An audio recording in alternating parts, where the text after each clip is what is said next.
Namaskaram friends. So in this video I am going to talk about 5 important issues which are making news in currently.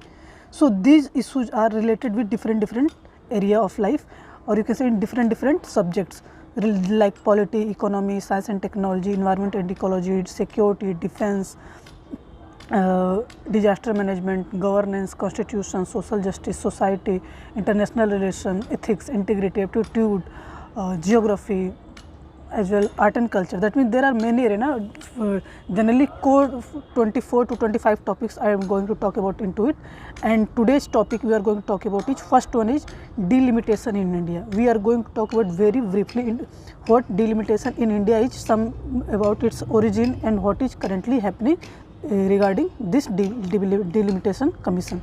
Second one is you can say repo operation, which is conducted by the Reserve Bank of India on different bank, and through this mechanism government, you can say RBI lend money to the commercial banks. So we are going to talk about also repo rate as well as role of SBI and commercial bank in this regard.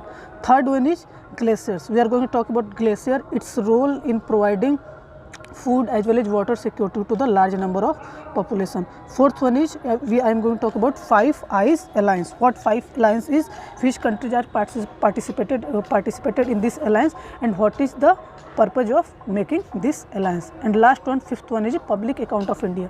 We are going to talk about what is the government role in public account of India and which types of schemes are included into the public account of India. So the first topic in today's lecture is, or you can say discussion is, delimitation in India. See, first question come in our mind is, why is delimitation being done in Assam alone? Currently it is news that delimitation is going to conducted only in Assam region, not other region which are earlier not included in that you can say in that delimitation process. Second one is, why is election commission is not an independent delimitation commission? Okay, first one is why conducted alone in Assam, and why it is not an election commission is not an independent commission. Third one is, why is the 2001 census being used? Okay, we are currently using 2001 census, but in Kashmir we use 2011 census. So why in other parts of the country we use 2001 census? So now I am going to talk about giving the answer of all the 5 questions. First one is, why is delimitation being done in Assam only? See, the constitution says boundaries of assembly constituencies should be updated after every decadal census. So it is said by the constitution that even after every 10 years, boundaries of the assembly constituencies should be updated. But through amendment in 1976 and in 2001, the process of delimitation was put off for 25 years each time. Okay, so there is amendment made by the government in 1976 as well as in 2001, and they increased the criteria of from 10 years to 25 years. So remember, 1976 and 2001 amendment, and from 10 to 25 years. 10 years is given by the constitution, but through amendment we made it to 25 years. So far delimitation for the whole country has been carried out 4 times. Okay, till now delimitation for the whole country, remember, not of a particular region, for the whole country delimitation has been carried out 4 times. Under Delimitation Act in 1952, 1962, 1972 and 2002. Okay, so 1952 to 1962 10 years, 62 to 72 10 years, and 1972 2020 2002 30 years, and remains in abeyance till 26. So why 1972 to 2002 30 years? It is 25 years, but due to emergency 5 years time is I think lapse in this. And this you can say whatever is going on, like 25 years time period for the delimitation process is remains till 2026. Okay, in 2026 again delimitation criteria is carried out, because from 2002 to 2006 25 years is gone. So in 2026 again delimitation criteria is set out by the government. During the last delimitation, which was completed in 2008, the government decided to leave out Assam. Okay, why delimitation is happened in 2008? Because we know that delimitation is happened last delimitation is happened in 2002. Some due to security reason, you can say not doing delimitation one in most part of the state and duty in India. So in 2008, parts which are remain or which are not taking process in the not take part in the delimitation process of 2002, they in that region in 2001 that process is conducted. Okay, so during the last delimitation which was completed in 2008, the government decided to leave out Assam. I'm sorry, I think I made a mistake. No. In 2008, the delimitation process is started in 2002 and it takes some time to complete. So in 2008 it is completed, and the next concern is we leave Assam, Arunachal Pradesh and Nagaland in that 2002 delimitation also. There is no other separate delimitation conducted in 2008. In 2002 is conducted and it is completed in 2008. Okay, and in 2002 delimitation process which is completed in 2008, we leave out states like Assam, Arunachal Pradesh, Manipur, Nagaland as well as Jammu and Kashmir. For Assam, the government cited security concern and the potential for disturbing law and order, among other, when it put off the exercise through an order on February 8, 2008. Okay, so last one is conducted in 2002 and completed in 2008. Okay, and some states like Assam, Arunachal Pradesh, Manipur and Nagaland as well as Jammu and Kashmir is government decided to leave out these states. And specifically for Assam, the government cited security concern and the potential for disturbing law and order. Okay, so two important concerns why they leave out Assam. First one is security concern, second one is potential for disturbing law and order in that region. Among other, there are various reasons, but two important issues which are acting like a hindrance in the conducted delimitation process in the Assam is law and order and security concern. When it put off the exercise through an order on February 8, 2002, through the order on February 8, 2008, government put off the delimitation process on the Assam and giving these two important reasons for their hold. In 2020, the government set up a delimitation commission for J&K. Okay, we know that 6 states are leave out in the delimitation process: Assam, Arunachal Pradesh, Nagaland, Manipur and Jammu and Kashmir. I'm sorry, 5 states. So in Assam, security region as well as disturbing law and order, by giving this region through the notification, government put off the, or you can say leave out the state of Assam. But in 2020, government of India set up a delimitation commission for J&K. Okay, Assam, Arunachal Pradesh and Manipur and as well as Nagaland. But a year later, in March 2021, the government omitted the 4 northeastern states when it extended the tenure of the commission. In 2002 delimitation commission will leave out 5 states, but in 2022 government again set up a commission and for these 5 states. But a year later, that means in March 2021, the government omitted the 4 northeastern states, Assam, Nagaland, Manipur and Mizoram. And the commission went on with redrawing the boundaries of J&K, giving its final award in May 2022. So in 2022 again set up delimitation commission set up for all the 5 states, but government of India omitted the 4 northern states and conducted the delimitation exercise in the J&K region and given its final award in the May 2022. Now the government and the election commission have reviewed the delimitation plan for Assam. Okay, so when government think about or revive the delimitation plan for Assam, all other 3 states are also remain behind in this plan, because we conducted delimitation process in J&K and we are going to conduct delimitation process in Assam, but all 3 states Nagaland, Manipur and Mizoram are not yet included in that process. Okay, so I hope you understand the whole idea why we conducted delimitation for Assam only currently, because in 2022 delimitation is conducted in India for almost all the states excluding Assam, Nagaland, Manipur, Mizoram and Jammu and Kashmir.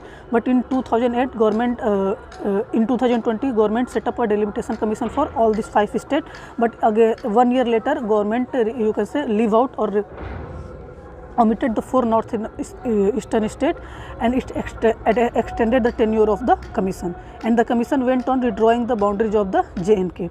But again government tried to you can say revive the delimitation process for Assam and maybe in future for all other 3 states which are not yet included in the process. Okay. Second one is, why is election commission is not an independent delimitation commission? Okay, you know that election commission done the delimitation work in the state. So why election commission is not an independent delimitation commission? The election commission is empowered to carry out delimitation of parliamentary and assembly constituency of the Arunachal Pradesh, Assam, Manipur and Nagaland as per section 8A of the Representation of People Act 1950. So the election commission, as per the section 8A, remember section 8A of the RPA 1950, the election commission carry out the delimitation of parliamentary as well as assembly constituency. Remember, parliamentary as well as assembly constituency of Arunachal Pradesh, Assam, Manipur and Nagaland. The section say, if the President is satisfied that the situation and the condition prevailing in the states are conducive for conducting delimitation, then he or she may rescind the deferment order. Okay. So the election commission is empowered to carry out the delimitation and of parliamentary and assembly constituency in all the 4 states as per the section 8A of the Representation of People Act, which is an act. That means election commission is not an independent delimitation commission. Okay. And the section say, if the President is satisfied, if the President is satisfied, even let us say government election commission is independent, doing their work by following some law, but again next point is, the section says, if the President is satisfied that the situation and the condition prevailing in the states are conducive for conducting delimitation, then he or she may rescind the deferment order. That means election commission have to take approval from the President as well as act according to the law. That means election commission is not an independent entity for conducting delimitation commission in any state and UT. Why is the 2001 census being used? Why in this delimitation process 2001 census is used? According to the article 170 of the Constitution, the population number to be used for drawing boundaries of the constituency would be as per the 2001 census until the first census after 2026 is published. So it is written in our constitution under article 170 that until new you can say census conducted, first census after 2006 was published, until then we have to follow the 2001 census in delimitation process. Okay, it is given in our constitution. Remember, in the case of Jammu and Kashmir, the Jammu and Kashmir Reorganization Act 2019 passed by the Parliament has mentioned the population in the 2001 census as the basis of delimitation. So in Jammu and Kashmir we follow the 2011 census, but in other states we follow the 2001 census because it is given in our constitution that after the first census which is conducted after 2026, we have to follow that census. Until now we have to follow the 2001 census, basis of 2001 census as a delimitation process in all other states. Okay. So I hope you understand the whole idea of delimitation process as well as independency of election commission, why we conducting delimitation process in Assam alone, and why we follow 2001 census. So three very important issue related to independency, related to why only one state, and also related to why 2001 census. So I hope you understand the whole topic of delimitation process. Now we are going to solve one question based on it. First one is, consider the following statement regarding delimitation in India. Okay, remember very carefully listen each and every option. First one is, so far delimitation for the whole country has been carried out 4 times. Yes. Okay, this one is correct. First one is 1962, 1952, then 1962, then 1972 and then 2002. Okay, so first one is correct. During the last delimitation, some states were left out due to security concern. Yes, Assam is left out due to security concerns as well as law and order concerns. So second one is also correct. The Election Commission of India is empowered to carry out delimitation of parliamentary and assembly constituency of all states and UT as per the Representation of People Act 1950. Okay, so it says that Election Commission of India is empowered to carry out the delimitation of parliamentary and assembly constitution of all the states and UT as per the Representation of People Act 1950. No, only for the 4 states. Only for the 4 states: Assam, Nagaland, Bani and Mizoram. For all the 4 states, Election Commission of India empowered to carry out this process in through the Representation of People Act 1950. So third one is wrong. That means of statement 1 and 2 is correct. Okay, so I hope you understand the whole topic of delimitation process. Now we are moving on to the second topic called repo rate, or you can say repo operation in the economic sector. So repo rate, what repo rate is? Basically repo rate is the rate at which the central bank of a country, in case of India it is RBI, Reserve Bank of India, lends money to commercial bank in the event of any shortfall of funds. Let's say bank are running, or you can say bank have a no money, or they are falling short of the fund, then government RBI provide them fund with the mechanism of repo rate. Okay, repo rate, the rate at which bank lend money to the RBI lend money to the commercial bank. Repo rate is used by monetary authority to control inflation. Okay, and this rate is also used by the monetary authority to control inflation. How? Because let's say if there is inflation going on, that means there are more money in the hands of the people. So RBI want to reduce that money. So RBI lend money to the commercial bank on a higher interest rate. If commercial bank you can say receive money on a higher interest rate, then they give to the customer that money on a much more higher interest rate than they lend on RBI, so that they are benefited in their operation. So people take less money for other purposes, and so there is money reduced in the hand of the people, because government RBI lend money to the commercial bank on a higher interest rate, RBI sent commercial bank lend money to the people on a higher interest rate. So there is a chance that people do not, you can say, take a loan or money from the bank on a higher interest rate, and in this manner there is less money available in the hand of the people, and we control the inflation. There are many mechanisms. Also government want that they purchase they, you can say, give money to the commercial bank on a higher interest rate, as well as when deflation is there, then RBI also purchase the security from the commercial bank and give them money on a lower interest rate. So it is a repo rate is the way of a mechanism through which RBI can control inflation in near future, or you can say as time to time these types of phenomena will occur. Okay, now we are going to solve one question based on this. Question is, Reserve Bank of India lends money through repo operation by keeping government securities as a collateral too. Okay, so RBI lend money to the commercial bank and by keeping government security as a collateral to commercial bank. Okay, we know that commercial bank, when RBI give money to the commercial bank have to put something as a collateral to the RBI, or you can say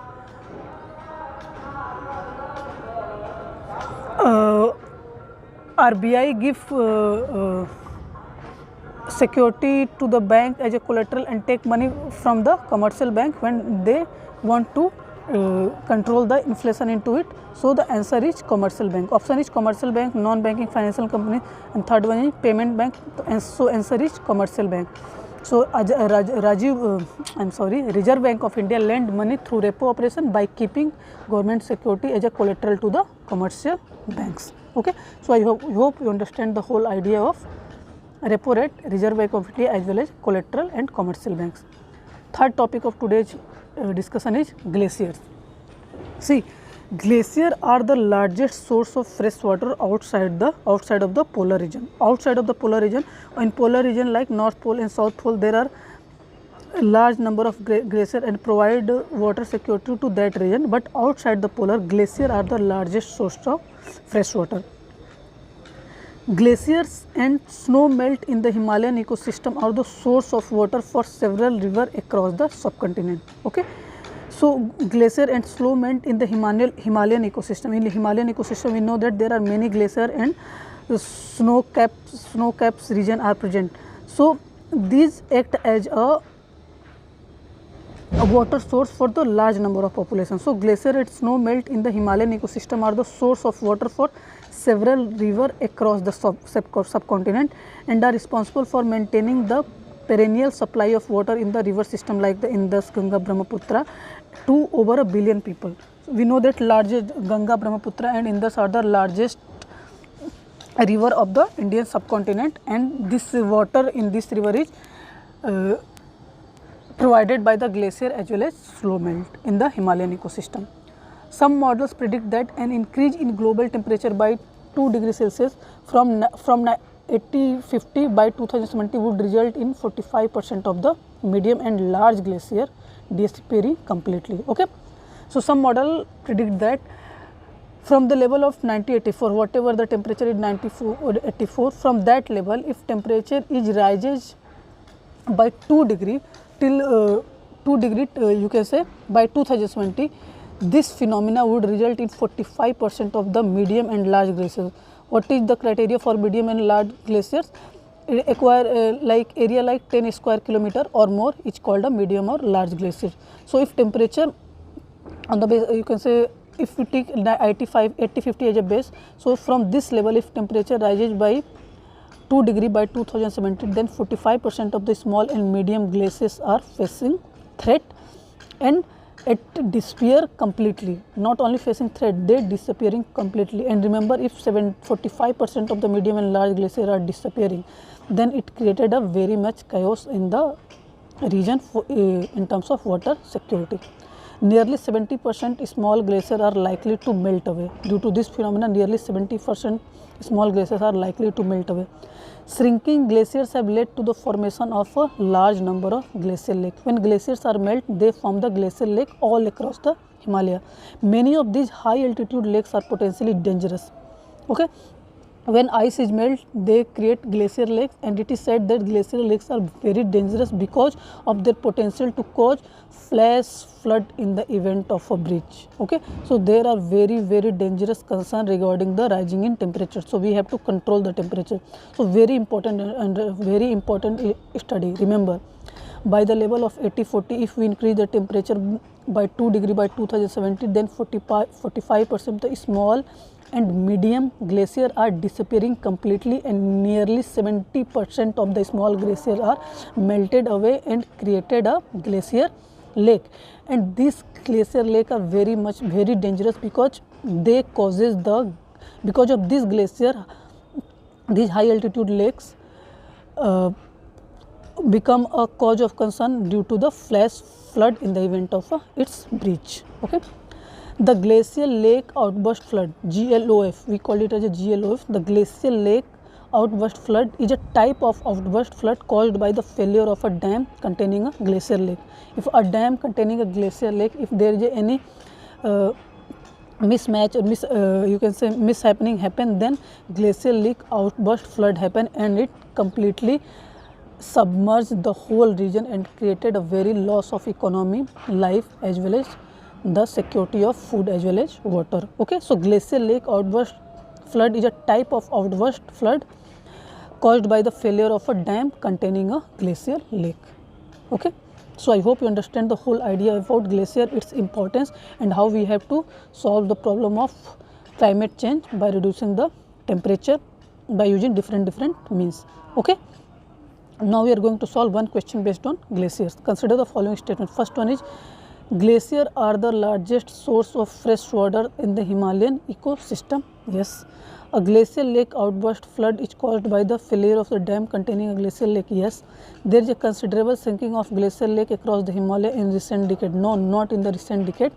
By 2070, if we are not containing the temperature rise by 2% till 2070, if we contain it, this types of phenomena is reduced. But if you are not, there is a very severe, you can say very severe chaos or problem is going to happen in the future. Okay, so statement 1 is correct, statement 2 is correct, that means option 1 and 2 is correct. So I hope you understand the whole idea of it. Now we are moving on to the fourth topic called 5I Alliance. What 5I Alliance is? The 5I Alliance is an intelligent sharing arrangement. Okay, this 5I Alliance is an intelligent sharing arrangement. It is an arrangement made to share the intelligence to different countries, and it is between the country of USA, UK, Canada, Australia and New Zealand. Okay, so between these five countries, 5I Alliance, that was its name, 5I Alliance, 5 countries, and it is for the intelligent sharing arrangement. It evolved during the Cold War as a mechanism for monitoring the Soviet Union and sharing classified intelligence. Okay, so this 5I Alliance is this concept, or this is evolved during the Cold War. We know that Cold War is going on in the USA and Russia in the past. Currently it is happening, but it is evolved during the Cold War when it is started as a mechanism for monitoring the Soviet Union and sharing classified intelligence between these 5 countries. Okay, it is an often described as the world's most successful intelligence alliance. It is often described as the Five Eyes Alliance as the world's most successful intelligence alliance. But recently it has suffered an embarrassing setback because it is not predicting the war of Russia on Ukraine. Okay, it is evolved during the Cold War era for sharing information related to Soviet Union, and currently it is working. This you can say Five Eyes Alliance is working for sharing intelligence for the Russia, but it is currently failed because it is not predicting the attack of Russia on Ukraine. Okay, so I hope understand Five Eyes Alliance country participating into this, and what is the basis of forming that alliance and when it is formed. So remember, 5 countries: USA, UK, New Zealand, Australia and UK and Canada. USA, Canada, UK, Australia and New Zealand, 5 countries, and it is an intelligence sharing mechanism arrangement, and it is made in the Cold War era for sharing the classified information regarding Soviet Union of that time. Okay, now we are going to solve one question based on it. Consider the following statement regarding Five Eyes Alliance. First one is the Five Eyes Alliance is an intelligence sharing arrangement between the USA, UK, Canada, Australia and New Zealand. Yes, first statement is correct. Second one is it evolved during the 2022 Russia-Ukraine war as a mechanism for monitoring the activities of Russia. No, it is evolved during the Cold War era between the Russia and Ukraine. So second statement is wrong. That means only statement 1 is correct. A question is talking about which of the above statement is incorrect. That means statement 2 is incorrect. So our option is 2 only. Okay, I hope you understand the Five Eyes Alliance mechanism. Okay, now we are move on to the 5th question. Public account of India. Public account of India accounts for flow for those transactions where the government is merely act as a banker. What is the meaning of banker? Banker means if someone deposited money into your bank, you use that money for giving loan and for other purpose, investing in some mechanism, so that in future if that depositor want their money, you have to give back their money with some interest. That means you act as a bank. You do not do not spend their money in different activity and do not give back that money. No, you act as a bank. That means whoever deposited money into your bank, you have to return back that money with some interest. That means the meaning of a bank. So in case of public account of India accounts for the flow for those transactions. Public account of India accounts for flows for those transactions where the government is merely acting as a banker. Okay, merely acting as a banker, not as a user. This fund was constituted under Article 266(2) of the Constitution. So remember, public account of India under Article 262 of the Constitution, it is constituted that in public account of India, government act as a banker. Example for those are provident fund, small saving and so on. In provident fund, government take money from the employee, and in small saving also people save their money. So government uses it and investing on different companies or different area infrastructure activity in petroleum, wherever they want, and after some point or after some years or after some time they return that money to the depositor. They have to pay it back at some time to their rightful owners. Because of this nature of the fund, expenditure from it are not required to be approved by the parliament. There is no approval required. There is no requirement of approval by the parliament, because government return that money to its owner. Okay, it is not spending this money on other tasks and are not responsible to it. So due to the nature of public account of India, it is not required that expenditure from it is approved by the parliament. Okay, so remember important point of the public account of India, it is constitution under Article 266(2), government act as a banker, and small saving and provident fund are example of these types of deposit in this public account of India. In public account of India, these types of deposit come like provident fund, small savings, and these funds do not belong to the government. Remember, these funds do not belong to the government. If people save their money in post office or in other mechanism, or in provident fund, when employee save their money. It is not the money of the government. Government act here like a banker. So very important topic. Public Account of India, Article 266(2), government act as a banker, and there is no requirement of approval of the parliament to expend you can say spend this money. So expenditure from it are not required to be approved by the parliament. And examples are provident fund, small saving. Now we are going to solve one question based on it. Consider the following statement regarding Public Account of India. Public Account of India accounts for those transactions where the union government act as a banker. Yes, true. Statement 1 is true. Expenditure from Public Account of India does not require the approval of the parliament. True, because government not spend this money, they have to return this money to its rightful owner. That's why, due to the nature of this, it is not required the approval of the parliament. So second statement is also correct. State provident fund and small saving deposits are outside the purview of the Public Account of India. No, they are the examples. Provident fund, small savings are the example of deposits made in the Public Account of India. So statement 3 is wrong. So only statement 1 and statement 2 is correct. That means any option in which option 1 and 2 is made is correct. So I hope you understand that topic of Public Account of India. So in this video, in conclusion, I just summarize it. 5 important area. First one is delimitation in India, in which we are talking about important aspects of its independency, why conducting for a state of Assam only, and census of which we are using in it. Okay, repo operation by the RBI. Third one is about the glacier. Fourth one is about the 5-5 alliance, and fifth one is about the Public Account of India. So I hope you understand the whole discussion and enjoy it and gain some perspective, some knowledge out of it. Okay, so namaskaram, thank you.